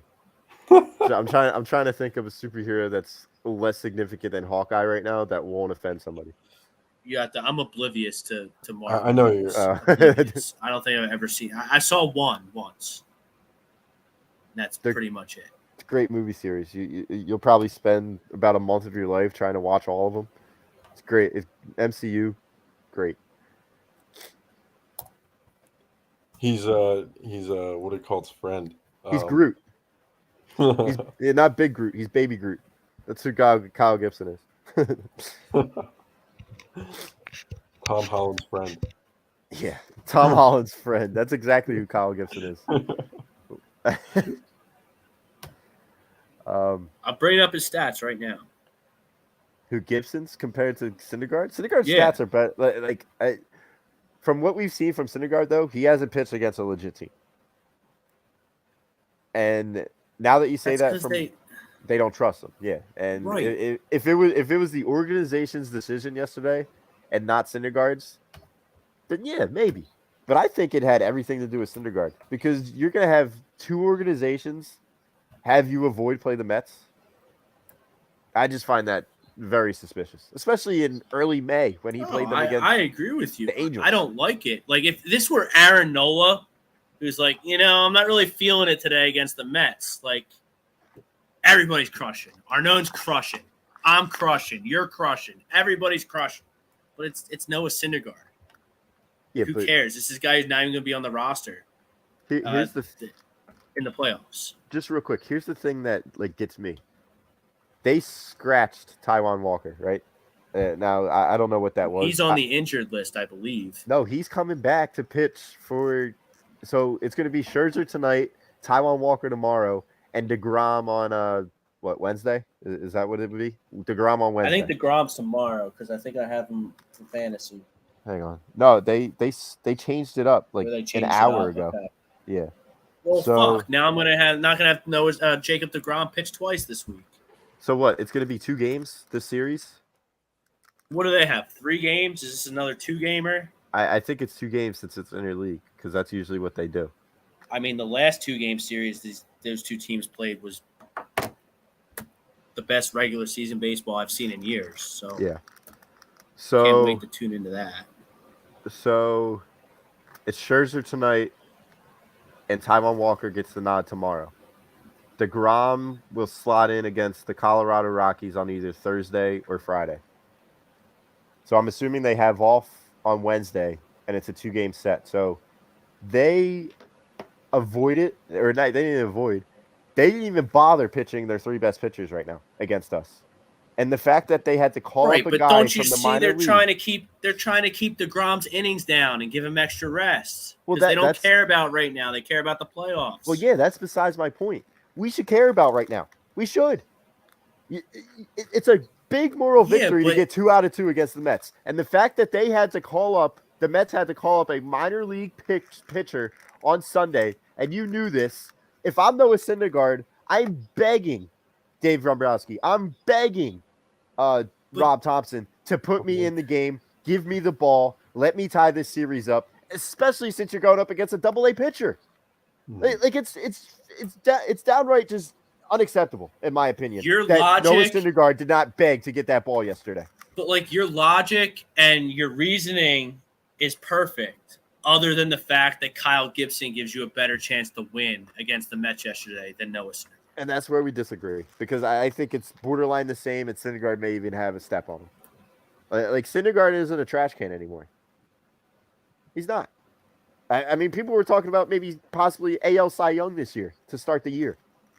Well, the lot's changed since then. He just doesn't have zip. I thought he was going to have zip. I'm one of those people that suggested a long shot futures bet like that. But I thought more time off the injury, he would be in those upper 90s again, and he's just not. He's shot.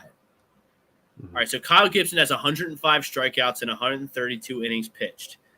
He has a strikeouts per 9 of 7.2 and a whip of 1.2. He's 8-5 on the year in 24 starts. Yeah, he's been very average. His ERA is 4.3. Okay, so he's an average 4 to 5 pitcher on a good team. And Noah Syndergaard. And I like Gibson. I do. I think he could be another piece that may come out of the bullpen pending a playoff run to give you an inning or 2 or 3 if shit goes awry with Aaron Nola. Syndergaard has 76 strikeouts and 98 innings. So Kyle Gibson's going to strike more guys out and eat more innings for you. Kyle Gibson has a slightly better whip. Gibson at 1.21. Syndergaard at 1.27. ERA goes to Syndergaard a little bit, by a little bit, 3.95 to what did I say? Gibson was 4.3. Yeah. Syndergaard 7 and 8, but I mean we'll throw that out because the Angels were terrible. And Gibson started, kind of significant more games. Oh, 18 for sure. as opposed to 24. The games that Syndergaard started for us this year, I mean, it's probably not hard to But find. They're not against the Mets. They've all been against tomato cans. Yeah, sweatbags, trash cans. Horrible teams. But I would like to see him against a good team. Like you don't know until you see him pitch against a good team. Well, I mean, like we may have a good prediction on what may happen, but I don't know. I hear you. So he's gone against. But and then another, we just talked about the troubles with the bullpen with Knuebel and Sir Anthony hurt. If Syndergaard goes out there and can't get out of the third, now you're really screwed, even though you're playing tomato cans after the Mets here. Kyle Gibson, I at least know, is going to go out there and battle and give me innings. He's an innings eater. He always has been. That's really the last thing I'll say. I very well might put on the Mets and Yankees if I ever find it on Hulu. Because it's not where I'm going to be real with you guys. I'm sick of watching these guys put on big days. This goes totally to my Noah Syndergaard point. I'm sick of watching our stars have monstrous days against the Pirates and the Reds and the Nationals and the Marlins, and then when it comes time to play the Mets or the Braves, we scored nobody 2 runs shows in up. 4 games. I hear you. But we're getting Bryce back, Jimmy. This team needs Bryce. This team needs the MVP catalyst in the middle of the lineup. Another thing I don't understand with this baseball team, why is Gene Segura hitting 8th? I don't know. Where's Hall going to go after Bryce comes back? Back to Lehigh Valley? Really? Yeah. What does he give you? He doesn't give you anything besides he's either going to go up there and he's going to hit a home run or he's not. He'll be the Matt Stairs of Matt Stairs on this team. He'll just when you have September call-ups, which, I mean, he'll probably end up staying because September call-ups and a Bryce return are going to be super close to each other. So when you can expand the roster in September, Hall, he'll have a spot. Hall's going to be on the playoff roster, I think. I mean, he's just going to go in there when they need a home run. They're going to say, swing as hard as you can and either hit a home run or don't. Well, yeah. I mean, we even talked about it yesterday. He struck out to end the game with runners in scoring position when you're down by 1. If I see that happen one more time, I may stop watching sports. But you have the same but it's Derek Hall. Derek Hall, as soon as he stepped to the plate, I think 2 on and they were down 1. So at the conclusion of that Derek Hall at bat, he was either going to strike out and the game was going to be over, lose 10-9, or you're walking off 11-10. Win. That's what he is. Yeah. I'm just sick of nobody on this team ever stepping up, grabbing their nuts and having a good hit. I mean, Stubbs has done it and Stott's done it. Nobody else has done it with the exception of Bryce Harper. Everybody else just has empty calories. Yep. And then another one by Nick Castellanos. Why can't he do this against the Mets? I hate to be that guy complaining when they're succeeding, but I'm sick of just watching them just beat up on these bad teams and just not even competing against the good team. I can't even say the good teams. Competing against the Mets. That's what makes this 10 times worse, that they can't beat the freaking Mets, because I hate the Mets more than the next guy, and I think I hate the Mets more than the Cowboys. I hate the Giants. I just hate everything about New York because of their scumbag fans. That's it. I mean, the scumbag fans that live near us, I'm over it. So I think that's why I'm just getting so sick of these empty calorie stats of JT Realmuto, Nick Castellanos, Kyle Schwarber.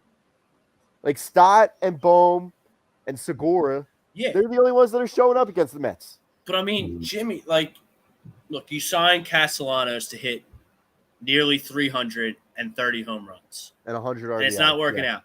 Since he got bitched out by Jim Salisbury, he's been a lot better. So I'll give him credit for that. Yeah, but look at the schedule. Like he wasn't there when we were beating the Cardinals. He wasn't there when we were beating the Braves. He wasn't there when we were You're beating the 1,000% right. I Dodgers. can't stand Nick Castellanos. I think he's a fraud. He represented himself to be a Philly guy and be like, "Oh, all I do is hit baseballs, and that's how I get paid. And I'm a barbarian, and I'm going to hit the shit out of the ball."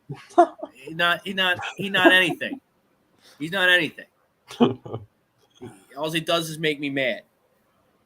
And I've never, like I said before, I've never seen someone hitting more double plays ever. But like this team is what it is without Bryce. Like if you want to legitimately have a chance to beat, whatever, who are you going to play in the wild card?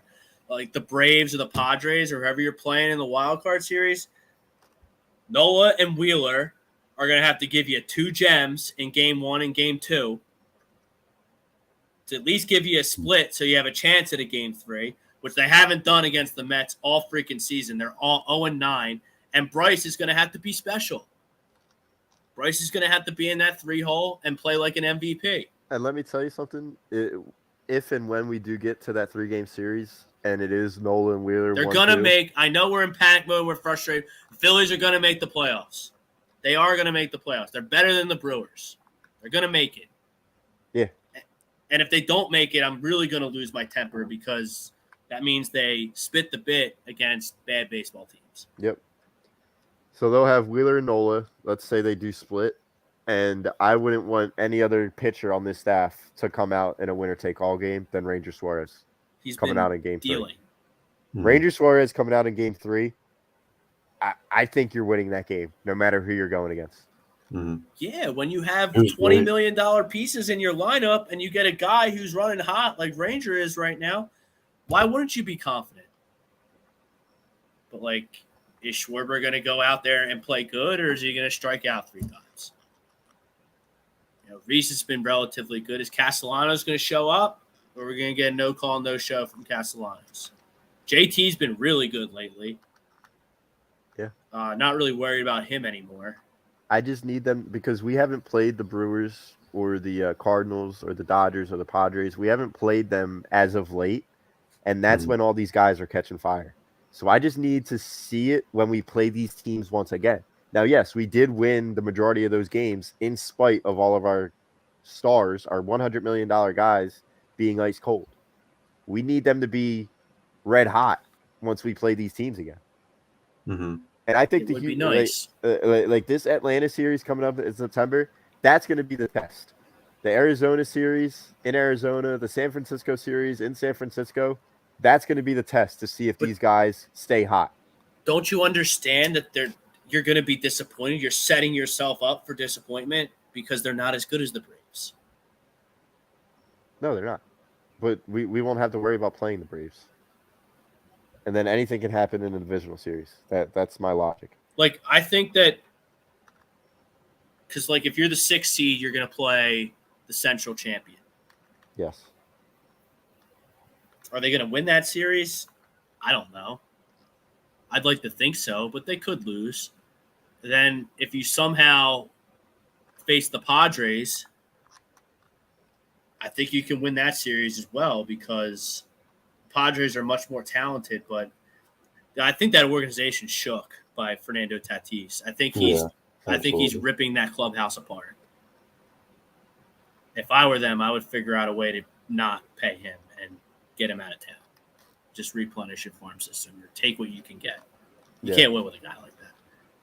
Like, if you play the Braves, the Mets, or the Dodgers, it's probably not going to go very well in October if you're the Phillies. I don't know. I'm a little concerned. Well, not concerned. I look at that Dodgers pitching staff, and they may be in a little bit of trouble. I mean, Dustin May's coming off of Tommy John, right? And what's his name? Walker Buehler's not going to be in for the rest of the season. So they're going to have Urias, they're going to have Gonsling, they're going to have Tyler Anderson, and they're going to have Dustin May. Yeah, that's good enough. I mean, they have a wiffle ball lineup. But are they better than Aaron Nola, Zach Wheeler, and Ranger Suarez on those? Statistically speaking, yes. Yeah. On them three's best, like day, by though. a lot.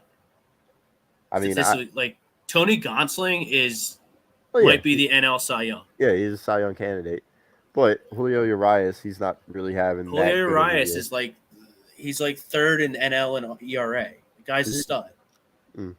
I thought they don't have they're not going to win 120 games by accident. They're just running through. Yeah, the entire MLB.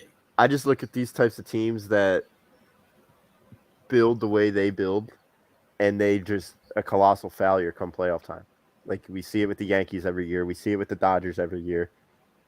The Dodgers' struggles in the playoffs are baffling because they do everything the right way. Yeah. They always have a Latin American talent, a Japanese talent, someone from the farm system to just plug in whenever someone gets hurt. And they have the deepest pockets in the whole MLB. They don't give a fuck about the luxury tax. Neither do the Mets. By the way, some of the kids I'm seeing getting sprinkled in sometimes for the Mets, they look like legitimate players. That guy Beatty at third base, like that guy looks like a legitimate player. They have this catcher down on the farm that everyone's raving about. Like, okay. Yeah. Like they brought up a pitcher from Double-A in a spot start, and they were able to win the game against us. So, like, these teams have deep pockets, and they develop talent, which isn't good for the Phillies. Because hopefully Dave Dombrowski has it right with Crawford and Painter and who's the other guy? The other pitcher. Painter and someone. Mick Abel. Abel, thank you. Hopefully those guys can come in and contribute sooner than later. Middleton's he's not gonna spend like the Dodgers and the Mets or the Yankees for that matter. Yeah, I see Painter coming up by next season. Really? Yeah. Wasn't his projected like 2025 or something like that? Yeah, I think he's that good. He's only 19. That doesn't matter in my opinion. I mean, they were talking about it last night on Agree to Disagree. It does for every other team, but the Phillies waited till Ryan Howard was like 26 years old to like let him play. Yeah, he would have 700 home runs if they just brought him up at a normal time, as opposed to waiting until he's 26. Like they let who else did they let? There was another one. I can't think of it right now. When did Hoskins come up? Was he like 25 or 24? Yeah, Phillies wait, and the Phillies think the Earth is flat. So Derek Hall is 28 years old, I think. Yeah. They're 27 years old, Derek Hall is. I'm surprised they went out and got Brandon Marsh because he's only 24. Yeah. And then they think the Phillies think the Earth's flat. Like they don't know that Latin America and Japan and all those Asian countries, they don't know that they exist. Yeah. They think it's flat. They think if they go too far and scouting the players, they're going to fall right off. The Kyrie Irving. It's ridiculous. Yeah. But, like, that's the difference. It's like – Just real quick before like we move on to some more NFL. I'm interested to see what you guys think about like lineups wise when Bryce returns. Like who you want the leadoff hitter to be? I know Coyle wants Hoskins to be the leadoff hitter. I'm not for that, not even a little bit. I like Mean Gene there in the leadoff spot, and then you give me a Kyle Schwarber piece in the 2-hole. Give me Bryce in the 3. And then 4, 5, 6, 7. I think you could interchange those guys when you talk about Rhys Hoskins, JT Realmuto, Alec Boehm, Nick Castellanos. But I like Gene, I like Schwarber, and then I like Bryce. I think those like something's gonna have to change when you play these good teams again, because they just seem to go stagnant whenever they play the Braves or the Mets as of recently. Because those are the 2 teams. Like I don't have stats in front of me. Sorry, were you done? I didn't mean to cut you off. No, yeah, I'm done. Yeah. I don't have stats in front of me, but I feel like Gene has been like barreling up the baseball since he came back, like a good deal. So I like him. I guess he just missed that one, went foul. So like Gene, I feel like is really hitting the ball hard and barreling it up. So I like him 5th. Like I guess I'm going Schwarber, Hoskins, Harper, JT, Segura, Castellanos, and then whatever. Who's left? Boehm, Stott, and then I guess. I forgot about Boehm. Boehm's got it. Yeah, Boehm. He's a stud. Like I feel like Boehm should be like second. He wouldn't be a bad second guy. I don't think, because he's a contact hitter. I mean, maybe throw him in the 6th. Maybe John's finally onto something down there in Ocean City. Maybe you should go like Hoskins, Boehm, I mean, you could go Hoskins, Bohm, Bryce, and then essentially your 4, 5, 6 can be another like lead off 2-hole 3. That's Because how you kind of got to set it up, at least with this team. Your lineup's built like that. So if you go, that's why I like Gene fifth, because he's Yes. like this leadoff hitter for like the second half of the lineup. so if you put Tom Arnone's in the chat. Like, how do you stack your kids? He coaches a bunch of baseball. Like, what goes in? Like, what do you factor in when you're making a lineup for little kids? And they're not really that little because like they're like 13, 14, 15 years old. so Big like kid in fourth. I want to know. I really want to know what Tom goes into. Tom's thought process into stacking a lineup in obviously a format, and there's Gene getting hit by a pitch in the hand Right in the again. face. Oh, right Like in the hand. great. Oh, I don't know. that Looks like the catcher got the butt. Yeah, the catcher got the brunt of that. it's like I had a bunch of because like then you have Gene. Like I like that because like you have 1 through 4. And then you reset it and have like a second leadoff hitter in the 5-hole. And then you have like a 5-man lineup through 9.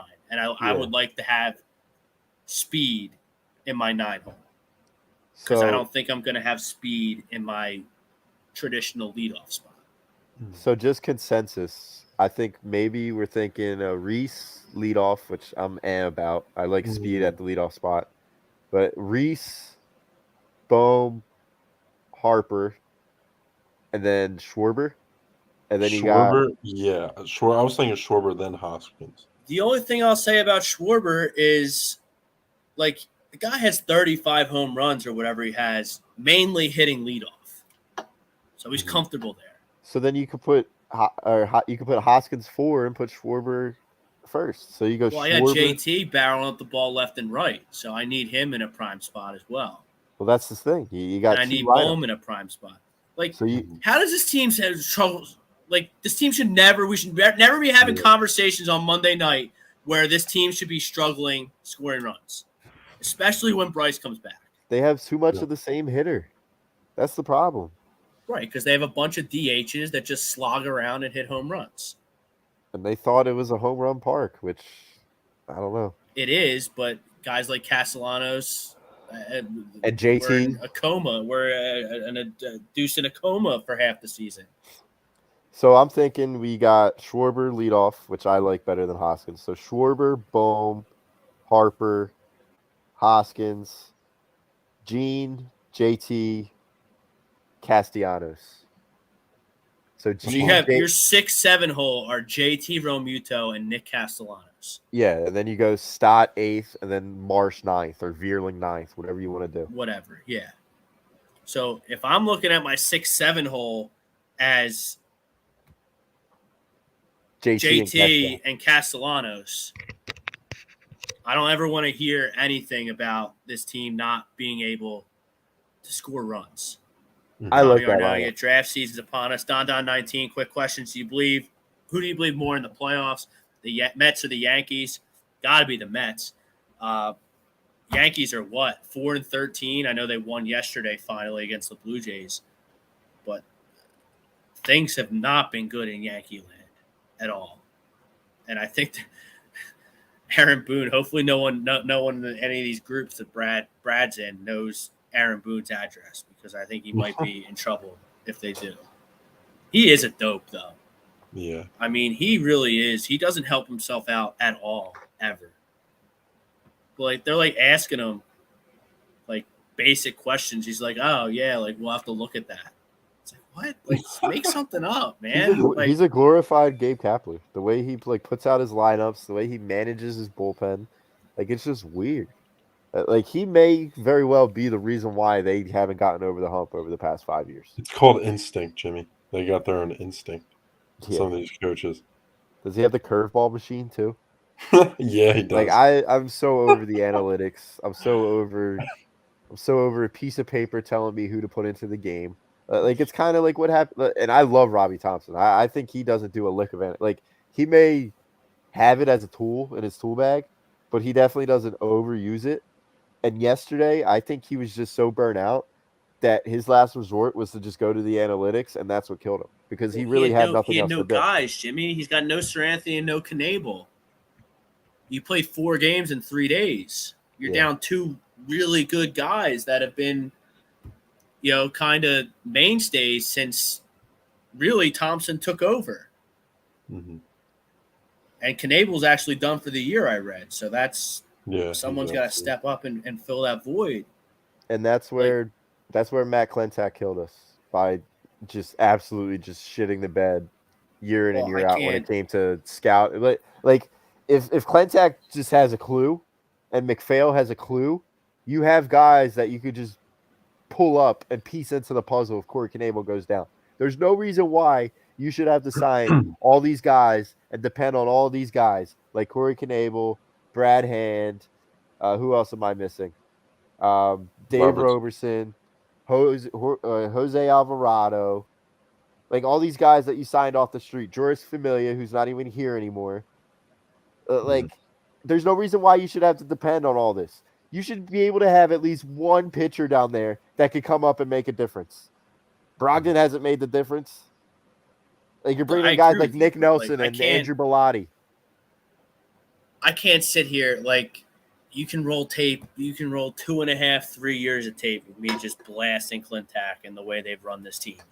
He's not here anymore, so I can't get too worked up over that, especially in a playoff race. But it's hurting us. And I like what Dombrowski's doing. And does anyone else think that Nick Maton plays way too much? Yeah. Like me? Mm-hmm. Why is he in the game? That was just a shit-fest game, last night. It was he was in the lineup yesterday. Why is he playing? He plays way too much.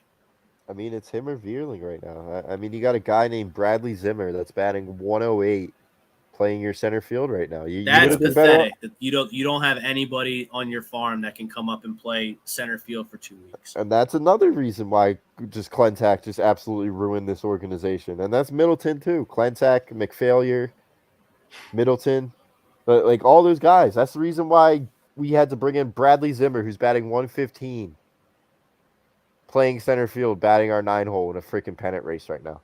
It's absurd. So Schwarber's the DH tonight and Maton's in left field.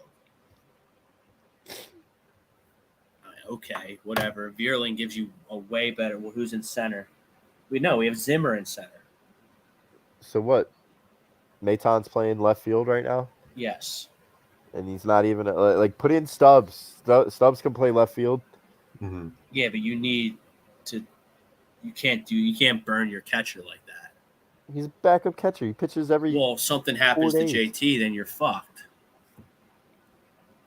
Yeah, I don't know. Just saying. Yeah, I mean, I'm willing to take that risk so it gets Bradley Zimmer off this freaking team and just never come back. I would throw him into the Delaware. Justin Crawford probably would do better than Bradley Zimmer if they brought him up fresh off the draft. Jalen Ortiz. I agree with that. Anyway, we got about 10, 15 minutes left. Tommy, Ryan Brodo, and DJ Eastwood, running back Philly. They'll be taking you around 10 o'clock into the night here on Monday. Preseason, Eagles, get it done yesterday against the Browns. We'll get to your trade scenario in a second. First, we'll do it right now because this is ridiculous. It's obnoxious. This is what I'm talking about. Why wouldn't you just draft those guys? You can do the draft and then trade your whole team for some other guy's whole team. I would trade Cooper Kupp, Knox, Penny, and CeeDee Lamb. I would get Diggs, Kelsey, Josh Jacobs, and Breece Hall, and Terry McLaurin. I mean, if you want, but we're talking about obvious, for me, the Kelsey, Josh Jacobs, Diggs, Breece Hall, Terry, or either or, I guess. I'm kind of confused. I would get Diggs, Kelsey, Josh Jacobs. It's a toss-up between Jacobs and Breece Hall. Okay. And I would, yeah. I'm taking Diggs, Kelsey, Josh Jacobs, and Terry McLaurin for Cooper Kupp, Dawson Knox, Rashad Penny, and CeeDee Lamb. But I mean, those running backs, I mean, Penny, like, I get he's the guy there because Carson retired and Kenny Walker II has hernia issues, but That's a bad team. A bad offensive line, especially. and CeeDee Lamb, I don't know. I agree with Jimmy. But like, what's the like? There's no point. That's what takes the fun just out to of. trade. Yeah, that's But, what like, takes the I fun don't out of know. fantasy football. Like, ride with your squad, dude. The fact that you have to ask our advice on the trade too means you should probably stay put. Like I said, I think Cooper Kupp's going to be a stud this year, but is he going to be that much more of a stud than Stephon Diggs? No, and then like Lamb is going to have in my opinion, I think Lamb is going to have a better year than Kelsey, but I could be wrong. And then you have Jacobs over Penny. Yes. So you're basically saying who's better, Cooper Kupp or Diggs? I'm going to go Cooper Kupp by a little bit.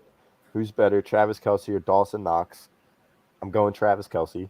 By a lot. Yeah. Who's better, Rashad Penny or Josh Jacobs? Josh Jacobs by a lot. And then I think CeeDee Lamb and Terry McLaurin are the same guy this year. Mm-hmm. I think CeeDee Lamb is just a better overall talent. And Carson's a complete loser. So, like, that can at least give you something in a big spot, even though he doesn't really give you much either. Carson might not even show up if they have a big game. He might just stay home. We'll see. I think he might go. He might go hang out now. If they're playing the Jaguars, man, which they're gonna have to this year, they're gonna have to play the Jaguars. Play the whole South. Ooh, that's gonna be a good game. He's gonna go hang out with Syndergaard for the day. You're gonna have to rip him. You're gonna have to rip him.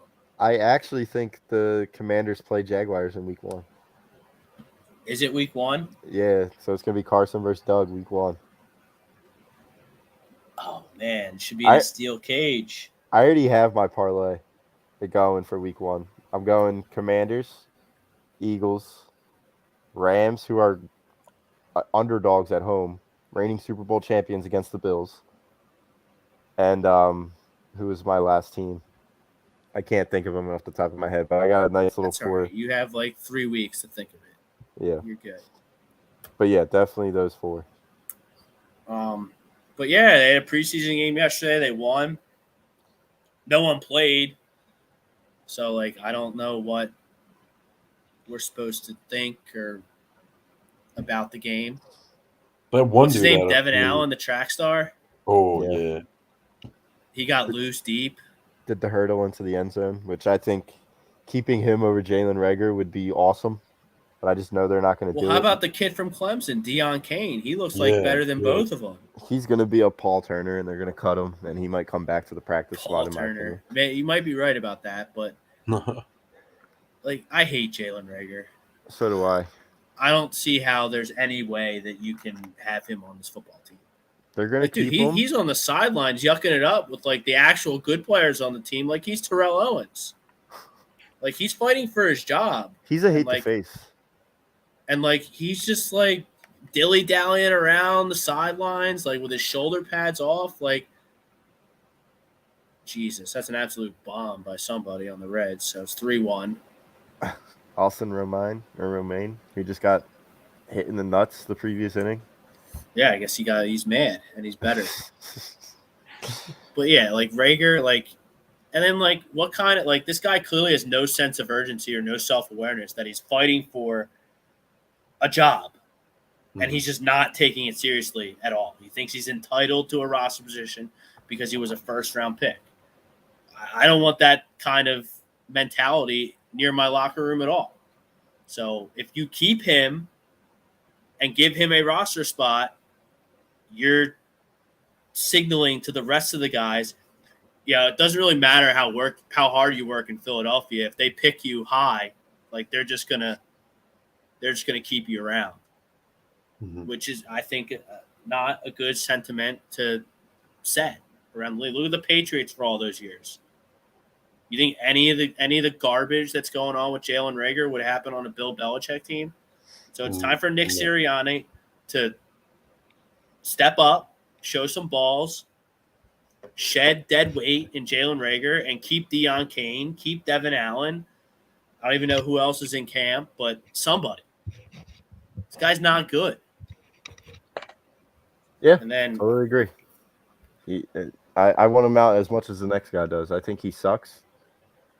And I just don't think he's worthy to take a spot over a Greg Ward or a Devin Allen or a the kid from Clemson. I like Kane. Yeah. I think it's his second or third year. I guess he's bounced Like- around a little bit. Like those three guys want it. The Greg Ward, the Kane, and the Devin Allen. They want it. Jalen Reagor does not want it. He's not good. Like he's not good at the game of football. And this is where Howie's going to be snake bitten again. And this is why his critics are going to keep on going after him because he's going to hold a Jalen Reagor hostage for one more year in hopes that A, he pans out, or B, he could get significant trade value for him. Bob Braden, because I think he ended up having 6 catches yesterday. So Bob Braden thinks they're showcasing him for a trade. Look, Howie traded J-Jaw. So I guess he can trade. I guess he can trade Reagor too. Jalen Reagor's unwiped cheeks. He stinks. Quez Watkins, he's going to make the team. Pascal's going to make the team. Obviously, Devonta Smith and A.J. Brown are going to make the team. Is Kane number 3?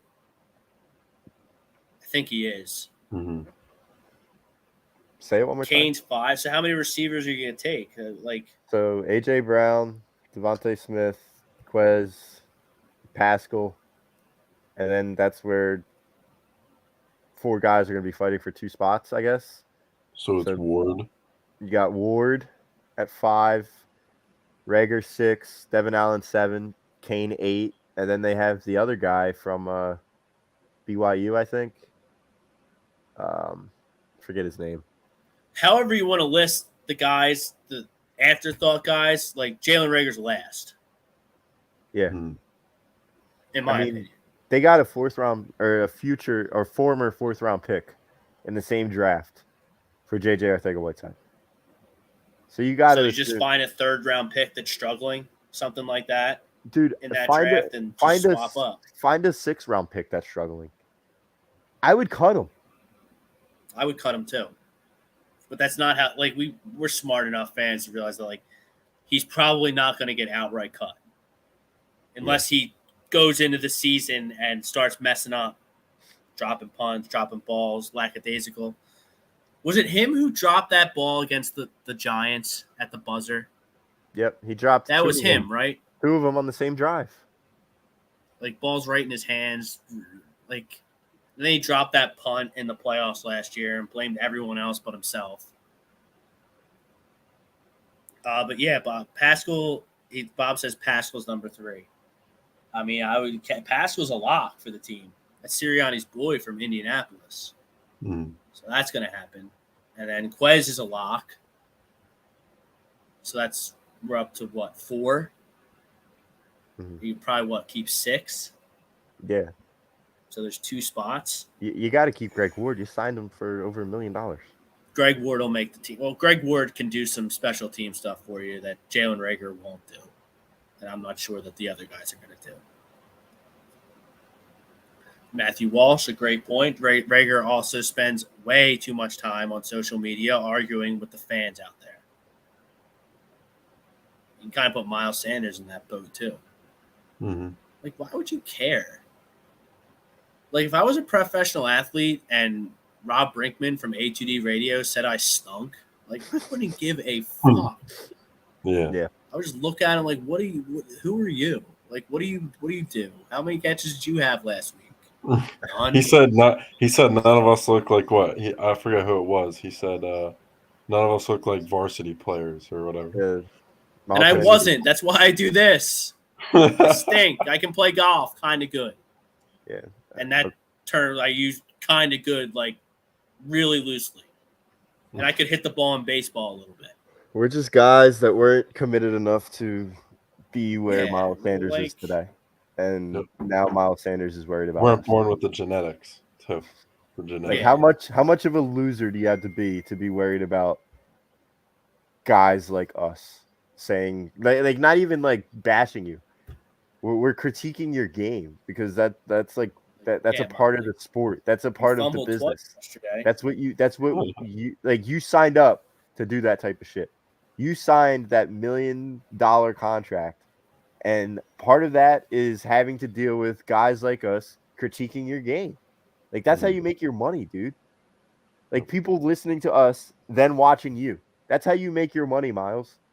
And you're gonna get caught up in what we say, or what Tom Arnone says, or what Rob Brinkman says, or what Evan Taylor says, or what Brad Ryer says. Like you're really like caught up in that type of shit. Like get over yourself, dude.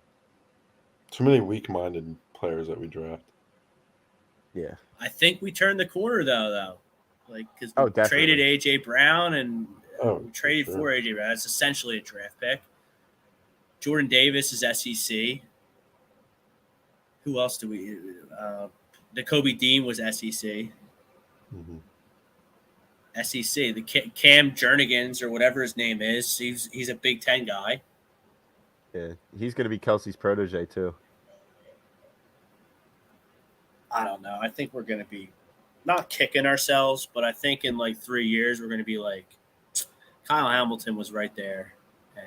And I said it on draft night, and I was bashed for it on the whole panel, saying Jordan Davis is going to be that guy. You just find something just to be pissed off at. And I'm like, no. I said it. We were live on the floor at whatever casino, Caesars Casino or whatever. Yeah. And we moved in. I'm like, gotta take Kyle Hamilton here. You had to. Gotta take him. Now, Jordan Davis might be a game changer, but at a specific like this time right now this year, you were stacked on the defense. You're 9 deep on the defensive line, and you're 1 deep at safety. Kyle Hamilton's going to be a stud. He forced and recovered a fumble in his first preseason game. Yeah, that's all right. All right, we're 3 minutes over. Eastwood and Arnaud and Brodo are coming up. All right, so that'll do it for the Sports Hounds this week. Thank you to everyone who liked, subscribed, and commented on our shows. If you missed anything, be sure to download us. Spreaker, Spotify, Google Play, iHeartRadio, and iTunes. As always, we're live on Facebook, YouTube, Twitter, Periscope, and Twitch. Thank you to our great sponsors at Aria Public Adjusting, All Campus down the Ocean City Boardwalk, Manscaped. Don't forget about the best promo code on the internet there, 20% off plus free shipping. And, of course, our favorite physical therapist in the area, Dr. Paul Fidel. For Jimmy, Evan, I'm Rob Brinkman. See you next Monday, everyone.